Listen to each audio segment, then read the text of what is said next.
ये कहानी है एक लड़की की जिसे बचपन में पता चलता है कि उसके पास अनोखी शक्ति है भूतों को देखने की और उनसे बात करने की।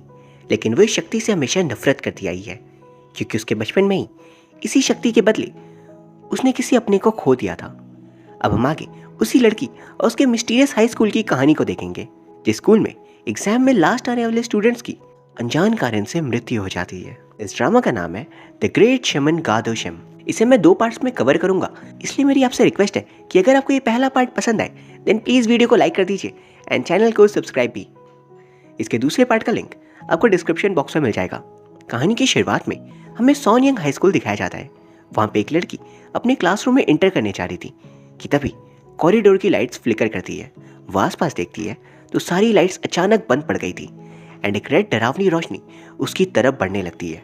उसकी आवाज़ सुन पहले पूरा क्लास एंड देन पूरे स्कूल के सारे बच्चे एक साथ भाग रहे थे क्योंकि कोई अनजान साया उनकी तरफ तेज़ी से बढ़ रहा था। पर तभी जब सारे बच्चे सीढ़ियों से डर कर नीचे भाग रहे थे तब 2 लोग एकदम घोस्टबस्टर्स की तरह तैयार होकर ऊपर आते हैं। उनके पास भूतों को हराने की शक्तियाँ थीं एंड कुछ चीज़ें भी। एंड उन्हें देख वो रूह पूछती है, बताओ तुम दोनों में से सबसे कम मार्क्स किसके आए हैं? वो कहते हैं खुद पता कर लो। एंड तभी उनके बीच फाइट होती है जिसमें बुरी तरह वो दोनों हार जाते हैं। वो स्पिरिट उन्हें ओवर पावर कर देती है एंड तभी वो लड़की जिसका नाम था गादोशम हमसे कहती है, मेरी ग्रैंडमा ने कहा था अगर मैं एक बार 18 ईयर्स की एज को जिंदा क्रॉस कर ली तब मेरी आगे की लाइफ बहुत अच्छी जाएगी, लेकिन क्या मैं इस 18th ईयर में जिंदा बच पाऊंगी? एंड तभी कहानी चली जाती है फ्लैशबैक में। वहाँ हम देखते हैं एक बूढ़ी लेडी जिनका नाम था मियोशम। वो एक शमन थी एंड उनकी ग्रैंड डॉटर थी गादोशम जिसके पास शमन वाली ताकतें थी। आज ग्रैंडमा हमेशा की तरह एक इविल स्पिरिट से लोगों को बचाने जा रही थी। हम देखते हैं एक हाई स्कूल स्टूडेंट पोसेस्ड है और एक बिल्डिंग के एज पे खड़ा है। अचानक उसका फ़ोन बजता है एंड इतनी देर के लिए वो पोजीशन से बाहर आ गया था। उसकी मदर उस बच्चे पे नाराज़ हो रही थी, एक तो रिजल्ट्स कम आए तुम्हारे और तुम अब तक घर भी नहीं आए। तभी वो कहता है मैं मरने वाला हूँ, प्लीज़ मुझे बचा लीजिए। एंड तभी वो ऊपर दिखती है एंड उनके साथ सभी लोग कि एक हाई स्कूल स्टूडेंट एच पे खड़ा क्या कर रहा है। दूसरी तो ग्रैंडमा और दोशम टेरेस की ओर जा रहे थे, पर बीच में ही ग्रैंडमा को विजन्स आते हैं कि कुछ बहुत बुरा होने वाला है। वो इतनी सीढ़ियाँ भी नहीं चढ़ पा रही थी, इसलिए वो दोशम से कहती है मेरा अंत नज़दीक आ रहा है, आगे से काम तुम्हें ही करना होगा। प्यारे दोशम प्लीज़ हौसला मत हारना।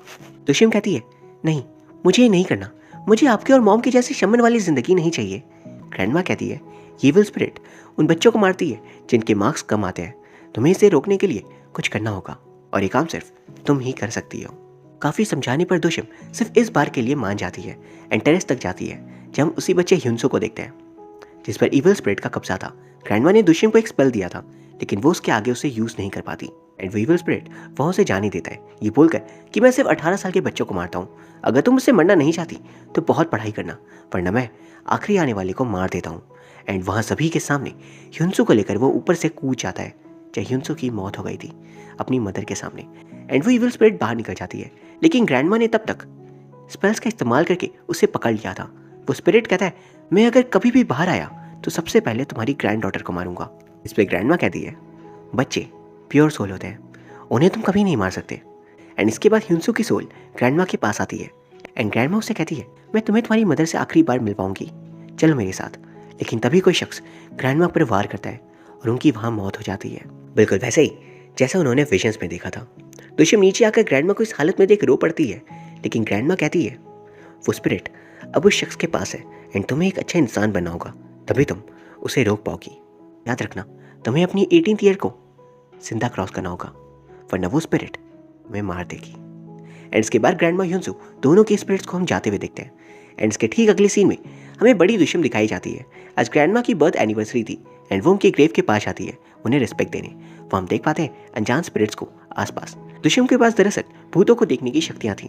इसके बाद वो अपनी मदर से मिलती है जो खुद भी एक शमन थी एंड वो दोशम से कहती है क्या तुमने ग्रैंडमा से ब्लेसिंग्स ली ताकि तुम्हारे नए स्कूल में कोई तुम्हें परेशान ना करे? वो कहती है क्या मैं दोबारा स्कूल चेंज करी हूँ? पर क्यों? जिसमें मदर कहती है तुम ऐसा कैसे कह सकती हो, मैंने कितनी मुश्किल से तुम्हारा एडमिशन कोरिया के बेस्ट हाई स्कूल में करवाया है, अब तुम जाने से मना कर रही हो। वहीं दूसरी तरफ सोनयंग हाई स्कूल में हम देखते हैं प्रिंसिपल एक टीचर के साथ पूरे स्कूल का मुआयना ले रहे थे। टीचर उन्हें बताते हैं इस बार रिजल्ट्स अच्छे आए हैं, लेकिन हर कोई टॉप नहीं कर सकता तो ऑटोमेटिकली कुछ बच्चे लास्ट पोजीशन पे हैं। प्रिंसिपल कुमार टीचर साहब भी दिखते हैं एंड उन्हें देख वो पूछते हैं एक नई लड़की ने इसके क्लास में एडमिशन लिया है। दूसरे टीचर बताते हैं हाँ उसका नाम है गा दुष्यम। उसकी फैमिली शायद बहुत ही रिलीजियस है एंड शमन भी, एंड चेयरमैन की वाइफ की दोस्ती है उनसे। प्रिंसिपल हैरान थे कि इतने बड़े चेयरमैन जो स्कूल की भी हेल्प करते हैं, वही शमन की फैमिली को क्यों जानते होंगे। दूसरी तरफ हमें उन्हीं चेयरमैन की फैमिली को दिखाया जाता है। मिस जंग अपने बेटे वू से बहुत खुश रहती थी क्योंकि वो हर काम में माहिर था, लेकिन उन्हें डर था कि कहीं कोई बुरी शक्ति उसके बेटे का करियर खराब ना कर दे। इसीलिए उन्होंने दुष्यम की मदद से कांटेक्ट किया एंड उनकी मदद के बदले मिस जंग ने दुष्यम का एडमिशन इस स्कूल में करवा दिया था, ताकि अगर भूतों को देखने वाली लड़की उनके बेटे के आसपास रहेगी तो कोई भी इविल स्पिरिट उनके बेटे पे हमला नहीं करेगा। आज दुष्यम का स्कूल में पहला दिन था, लेकिन वो ऑलरेडी लेट थी। दूसरी तरफ क्लास में टीचर्स अनाउंस करते हैं रिजल्ट्स को, पर हैरानी की बात यह थी कि अक्सर टीचर्स रिजल्ट्स बताते वक्त एक्साइटेड रहते हैं, टॉपर को शाबाशी देने के लिए एंड कम मार्क्स वाले को डांट पड़ेगी इसलिए। लेकिन यहाँ बात ऑपोजिट थी, वो डरे डरे से थे एंड तभी उनका डर सच हो जाता है। हम देख पाते हैं जो बच्चा आखिरी पोजीशन पे था उसने आत्महत्या कर ली थी, या फिर यूं कहें शायद उसे किसी ने मार दिया था। एंड तभी क्लास में एंटर करती है दुष्यम एंड क्लास में फर्स्ट पोजीशन पे आया बंदा वो उसे बिल्कुल देखता रह जाता है, क्योंकि वो समझ गया था इसी लड़की का एडमिशन उसकी मदर ने यहाँ पर करवाया है। इसके बाद टीचर साहब किसी तरह क्लास को नॉर्मल करते हैं एंड एक कोल्ड इंट्रोडक्शन के बाद दुष्यम अपनी सीट पे बैठ जाती है। जब रिसेस ब्रेक में एक स्टूडेंट दुष्यम से आकर कहती है, मैं तुमसे दोस्ती करना चाहती हूँ, लेकिन मुझे डर है कि मैं इस दोस्ती को जल्दी खो दूंगी। दुष्यम पूछती है, तुम्हारा आखिर मतलब क्या है? वो बताती है, क्योंकि स्कूल में कम मार्क्स आने वाले स्टूडेंट्स की अनजान तरीके से मौत हो जाती है एंड तुम तो मिड टर्म्स में आई हो, तो तुम्हारे साथ भी ऐसा हो सकता है। वहीं टीचर्स रूम में मैम आकर सीनियर टीचर को बताती है कि जिस बच्चे की मौत हुई है उसकी मेंटल हेल्थ अच्छी थी एंड फैमिली के साथ रिलेशंस भी बहुत स्ट्रांग थे, तो फिर वो सुसाइड क्यों करेगा? शायद ये कोई मर्डर हो। लेकिन टीचर ज़बरदस्ती उनसे कहते हैं इसे ऐसे दिखाने के लिए कि जिस बच्चे की मौत हुई है वो फैमिली ट्रॉमा की वजह से हुई है। कम मार्क्स आने पर फैमिली ने उसे डांटा एंड उसने आत्महत्या कर ली। फिर मैम को ये बात बताने के बाद वो टीचर सीसीटीवी कैमरा की ओर देखते हैं, एज इफ वो घबरा रहे थे एंड तभी सामने से उन्हें टीचर साथ देख लेते हैं।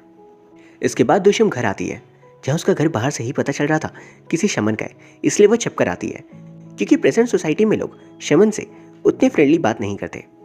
जब मदर पूछती है दुष्यम से उसका पहला दिन कैसा रहा, तो उसे अपना बचपन याद आता है जब बच्चे अक्सर उससे बुली करते थे कि वही शमन की बेटी थी।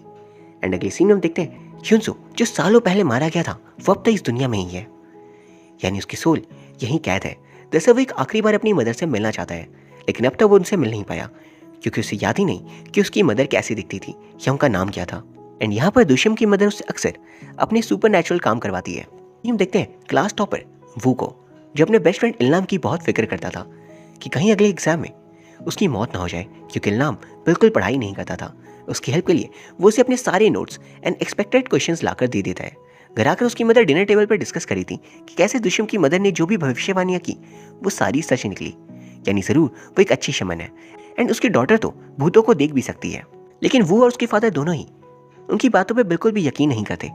वो अपनी मदर से भी कहता है, मैं इन सब के बिना भी ठीक हूँ, आप इन सब पर ऐसे विश्वास मत किया कीजिए। अगले दिन स्कूल में सभी लोग दुष्यम को टीज करे थे for being a new student and वो सबके साथ ऐसा करते थे। लेकिन दुष्यम इस बुली कल्चर से ऑलरेडी बहुत ज़्यादा ट्रॉमेटाइज थी। वो अचानक उसके पास वो आता है एंड उससे कहता है, तुम दुष्यम हो ना? वो कहता है, तुम्हारे पास कोई पावर्स है तो क्यों ना तुम हमारे बीच एक कंपैटिबिलिटी टेस्ट करो, मुझे जानना है हमारे बीच कोई मैच है या नहीं। दुष्यम वह परेशान हो जाती है एंड ग्रैंडमा की बात उसे याद आती है, 18th ईयर तुम्हारी लाइफ का सबसे मुश्किल साल होगा, लेकिन अगर तुमने उसे सर्वाइव कर लिया देन तुम्हारी लाइफ बेस्ट रहेगी। पर वो अभी से हार मानने लगी थी एंड यहाँ से वो जाने लगती है। लेकिन तभी वो आकर उसे अपने गले से लगा लेता है एंड कहता है, दुष्यम प्लीज मत जाओ। सभी हैरान रह जाते हैं, खासकर दुष्यम खुद, कि इससे अचानक क्या हुआ। फिर वो दोनों कैंपस ग्राउंड में आते हैं, जहाँ हमें पता चलता है ये वो नहीं बल्कि ग्रैंडमा है। ग्रैंडमा की स्पिरिट उसके शरीर में आकर दुष्यम को सावधान करती है कि यह उसका 18th ईयर है एंड जिस स्कूल में वो है वहाँ पर ही वो इविल स्पिरिट मौजूद है जिससे सालों पहले दुष्यम मिली थी। वो इविल स्पिरिट अब आज़ाद हो चुका है, जिसके पीछे स्कूल के ही किसी शख्स का हाथ है। दुष्यम समझ गई थी कि वह एक बड़ी मुसीबत में फंस चुकी है एंड तभी ग्रैंडमा कहती है वो इविल स्पिरिट आ रहा है। एंड तभी हम देखते हैं कोई साया वो को बेहोश कर चला जाता है एंड दूर से हम एक आदमी को खड़ा दिखाते हैं जो स्पिरिट को अपने लिटिल पॉकेट बैग में वापस बुला लेता है, लेकिन उस बंदे की शक्ल को हम देख नहीं पाते। इसके बाद जब वो की आंख नर्स रूम में खुलती है तो कोई जादू सा होता है। वो अब अपने आसपास आत्माओं को देख पा रहा था। उससे पहले तो लगता है ये लो इंसान है, लेकिन दुष्यम उसे रियलाइज करवाती है ये इंसान नहीं ह्युनसो है। वो एकदम डर गया था एंड जब वो घर जाता है तब भी आसपास उससे स्पिरिट्स नजर आ रही थी। वो डर कर इल्लाम के पास आता है एंड अपने बेस्ट फ्रेंड को ये सारी बातें बताता है, लेकिन कोई भी उसकी ऐसी अजीब बातों में विश्वास कैसे कर पाता कि एक लड़की शमन की बेटी है, उसके पास जाने से वो भूतों को देख पा रहा है। ऐसा सच में थोड़ी ना होता है। दरअसल भूतों को देख पाने का कारण ये था कि ग्रैंडमा की स्पिरिट कुछ देर के लिए उसके बॉडी के अंदर आई थी, लेकिन वो को तो इन सब के बारे में पता नहीं था। इसलिए वो दुष्यम के पास आता है क्योंकि इन सवालों का जवाब वही उसे दे सकती है। एंड हम देखते हैं दुष्यम अपनी मदर के साथ खाना खाने गई हुई थी। जब मदर ये जान हैरान थी कि ग्रैंडमा तुमसे मिलने आई तो उन्होंने लॉटरी का नंबर क्यों नहीं बताया ताकि हम अमीर हो सके। दुष्यम कहती है, मॉम वो ग्रैंडमा है, वो भला कब से ऐसा करने लगी, ये आदत आपकी है। फिर उसके बाद हम देखते हैं एक्चुअली मदर को इस बारे में पहले से सब कुछ पता था। जैसे ग्रैंडमा की आत्मा ने बहुत पहले ही मदर से कहा था दुष्यम का एडमिशन इसी हाई स्कूल में करवाने के लिए, क्योंकि ये दुष्यम का फेट है उस इविल स्पिरिट से लड़ना। मदर बहुत ज़्यादा डर रही थी कि इतनी ज़्यादा स्ट्रॉन्ग स्पिरिट को दुष्यम अकेले कैसे हरा पाएगी। इस पर ग्रैंडमा कहती है, मैंने कब कहा वो उसे अकेले हराएगी, उसकी मदद एक शख्स करेगा। एंड तभी अगले सीन में हम देखते हैं वो को दुष्यम के घर पर। वो उसे पैसे देकर कहता है, प्लीज़ मुझे दोबारा पहले जैसा कर दो। वो उसे कहती है, क्या तुम पागल हो गए हो, तुम्हें क्या लगता है मैंने ये सब कुछ किया है? मैं खुद बचपन से भूतों को देखती आ रही हूँ, इसका कारण मुझे भी नहीं पता, और तुम एक दिन में रो रहे हो। वो थोड़ा इंसल्टेड फील कर रहा था, इसलिए वो पूछता है, मेरी ये चीज़ तुम्हारे से अलग है क्या? वो कहती है, हाँ मेरे विजन्स क्लियर हैं तुमसे कई ज़्यादा। वो थोड़ा थोड़ा समझ जाता कि इसे ठीक नहीं किया जा सकता, इसलिए वो पूछता है, क्या इसका ये प्रीव्यू मिल सकता है कि मेरी आगे की ज़िंदगी मुझे कैसे देखने मिलेगी इन भूतों के साथ। एंड दुष्यम अपनी हाथों को रब कर उसके आइज़ के ऊपर रखती है, जिसके बाद वो अपने आसपास की सारी स्पिरिट्स को क्लियरली देख और सुन पा रहा था।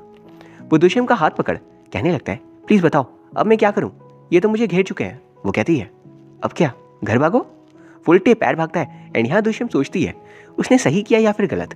फिर वो खुद से कहती है, वो नहीं तो प्रीव्यू मांगा था तो मैंने दे दिया। इसके बाद हम देखते हैं वो बस में आ गया था जहाँ कोई भी नहीं था सिवाय बस ड्राइवर और उसके। एंड वहाँ कर वो एक गहरी सांस लेता है, जिसके अगले पल बस स्टॉप पे उसे दो लोग बैठे दिखते हैं। सूनर ही रियलाइज वो लोग नहीं बल्कि स्पिरिट्स हैं, ऐसे बस के बाहर नहीं बल्कि अंदर भी। एंड स्पिरिट्स उसे घेर लेते हैं। बंदे की हालत खराब हो गई थी एंड अगले दिन इसी कारण से वो स्कूल भी नहीं आता। जिस लड़की गाई उनको वो के ऊपर क्रश था, वो दुष्यम से आकर पूछती है, तुम दोनों क्लोज हो ना, तो क्या तुम जानती हो वह स्कूल क्यों नहीं आया? वो कभी भी एब्सेंट नहीं करता था। दुष्यम कहती है, मुझे नहीं पता। बाद में उसे स्कूल में इविल स्पिरिट की प्रेजेंस फील हो रही थी। वही दूसरी तरफ टीचर साहब प्रिंसिपल से रिक्वेस्ट करते हैं इस बार एग्जाम्स कैंसिल करवाने के लिए, क्योंकि हर एग्जाम के बाद लास्ट पोजीशन वाले स्टूडेंट की मौत हो जा रही थी। लेकिन प्रिंसिपल स्कूल की रेप्यूटेशन के लिए उनकी बात नहीं सुनते। इसके बाद इल्लाम वो का बेस्ट फ्रेंड दुष्यम से रिक्वेस्ट करता है उसके घर जाकर उससे बात करने के लिए, लेकिन दुष्यम कहती है, मैं क्यों जाऊँ, तुम खुद चले जाओ। दुष्यम हमेशा से लोगों को अवॉइड करती थी एंड दोस्ती पर उसका बिल्कुल विश्वास नहीं था। इल्लाम कहता है उसके पेरेंट्स कम मार्क्स आने वाले बच्चों को पसंद नहीं करते, खासकर मुझे। वहीं दूसरी तरफ एक लड़की एक यूं को हम देखते हैं जो बाकियों से कह रही थी, नई स्टूडेंट दुष्यम, अजीब है ना, आखिर वो को इतने करीब से कैसे जानती है, कहीं उसे कोई जादू तो नहीं आता। वहीं घर पर मदर वो से मिलने जा रही थी एंड ये जान दुष्यम फाइनली उनके साथ वो के घर आ जाती है। जब मदर यूजुअल शमन की तरह चीज़ें कर रही थी भूत भगाने के लिए, लेकिन दुष्यम उनसे कहती है, अब बाहर इंतजार करो, मैं इसे ठीक कर लूँगी, इसका सारा पागलपन अभी दूर हो जाएगा। वो उनकी जाते ही आसपास के सारे घोस्ट को डराकर भगा देती है। इंसान भूतों को डरा रहे हैं, यही देखना बाकी था। फिर वो कहती है, अब तुम बाहर आ सकते हो। वो खुश हो जाता है कि अब वो स्पिरिट्स उससे परेशान नहीं कर रही। वहाँ दुष्यम उसका मजाक उड़ाती है एंड तारीफ भी करती है, कितनी स्पिरिट्स तो किसी नई शमन को भी नहीं दिखती जितनी तुम्हें दिख रही है, लगता है तुम्हारे पास हिडन टैलेंट है। एंड वहाँ हम देखते हैं वो दुष्यम का सच में थैंकफुल था। उसकी मदर ये देख खुश होती है कि वो कितनी जल्दी ठीक हो गया, ये लड़की तो कमाल की है। वो फिर दुष्यम को अपने साथ लेकर इल्लाम के रेस्टोरेंट आ जाता है। इल्लाम दरअसल उतनी वेल टू डू फैमिली से नहीं था एंड ना ही वो पढ़ने में अच्छा था, इसलिए वो उसकी हमेशा मदद करता था। एंड आज भी वो उसे एक्सपेक्टेड क्वेश्चंस देने आता है क्योंकि कुछ ही दिनों में एग्जाम्स थे। यहाँ दुष्यम अचानक इल्लाम से कहती है, तुम्हारे फादर चाहते हैं तुम मेहनत करो और उसके बदौलत पास हो, ना कि चीटिंग करके। इल्लाम गुस्सा होकर कहता है, तुम पागल हो क्या, सालों पहले वो मर चुके हैं। वही फिर वो उसे पढ़ाता है इंपॉर्टेंट चैप्टर्स एंड दूर से में दिखाया जाता है इल्लाम के फादर की स्पिरिट अपने बेटे को पढ़ते हुए देख रही थी एंड उन्होंने ही ये बात दुष्यम से कही थी, जैसे वो बस अपने बेटे को मेहनत करते हुए देखना चाहते थे। यहाँ पर आपका ये सवाल हो सकता है कि आखिर ये स्पिरिट सिर्फ दुष्यम को ही क्यों दिखाई दी, वो को क्यों नहीं? तो दरअसल वो इतना एक्सपीरियंस्ड अभी नहीं हुआ था जितनी दुष्यम है, इसीलिए सारे स्पिरिट्स उसे नजर नहीं आते हैं। इसके बाद घर आते वक्त वो दुष्यम से पूछता है, क्या स्पिरिट्स इंसानों के अंदर या चीज़ों के अंदर जा सकती हैं जैसे फिल्म्स में दिखाते हैं? वो कहती है, सारे नहीं, बस कुछ स्पिरिट्स जिनमें स्पेशल एबिलिटीज़ हो। एंड वहाँ पर हम एक टेडी बियर के आइस को ग्लो करते हुए देख पाते हैं। फिर घर आकर वो दुष्यंत से कहता है, याद है मैंने लास्ट टाइम तुम्हें हक किया था, पर उस वक्त मैं अपने कॉन्शियस में नहीं था, इसलिए इस बार सच में फील करना चाहता हूँ, तुम्हें हक करना कैसा लगेगा। एंड वो उसे जोर से हक कर थैंक यू बोलकर भाग कर घर आ जाता है। एंड यहाँ हम समझ पाते हैं इन दोनों के बीच एक प्यारी बॉन्डिंग डेवलप हो रही है। अब अगले दिन स्कूल में एग्जाम था। जनलम एज यूजुअल सो रहा होता है, पर दुष्यम उसे उठा देती है। एंड फिर रिसेस ब्रेक में वो थोड़ी चिंता में था, किलम बस पास हो जाए। वैसे उसने एक्सपेक्टेड क्वेश्चंस बता दिए थे तो टेंशन कम थी। वही वो दुष्यम को ये भी बताता है कि उसके दिए भूतों को दूर भगाने वाली चीज़ के बावजूद वो भूतों से कल बात कर रहा था। वो पूछते हैं क्यों, तुम तो अमीर हो, क्लास टॉपर हो, एंड तुम्हारी ऐसी पर्सनैलिटी भी नहीं कि तुम दूसरों की फिक्र करो, तुम आखिर भूतों से बात क्यों कर रहे थे। जिसमें वो कहता है, पहले मैं बिल्कुल ऐसा ही था जैसा तुमने बताया, लेकिन कल जब उन स्पिरिट्स की कहानी सुनी मैंने तो मैं समझ नहीं पाया आखिर उनका क्या दोष था जिस वजह से उनकी मौत हुई। मैं बस हमारे स्कूल के स्टूडेंट के साथ ऐसा होने नहीं देना चाहता। ये सुसाइड नहीं बल्कि मर्डर है, हम एक साथ इसे रोक सकते हैं। लेकिन वह भी दुष्यम खुद को इन सबसे दूर रख रही थी क्योंकि वो इन सब में शामिल होना नहीं चाहती। बचपन से ही हर एक शख्स ने उसका दिल तोड़ा है, एंड खासकर एक शमन होने की रिस्पॉन्सिबिलिटी वो नहीं लेना चाहती थी। और इसी के साथ ये पार्ट खत्म हो जाता है। मिलते हैं कल अगले पार्ट में, जहाँ स्कूल के सारे रास्ते पर्दा उठेगा कि आखिर ये इविल स्पिरिट कौन है एंड इसे कौन कंट्रोल कर रहा है, और आखिर दुष्यम उसे जिंदा बच भी पाएगी या नहीं। उम्मीद करता हूँ आपको ये पार्ट पसंद आया होगा। अगर हाँ देन प्लीज़ वीडियो को लाइक कर दीजिए एंड चैनल को सब्सक्राइब भी। Thank you very much for watching, see you soon.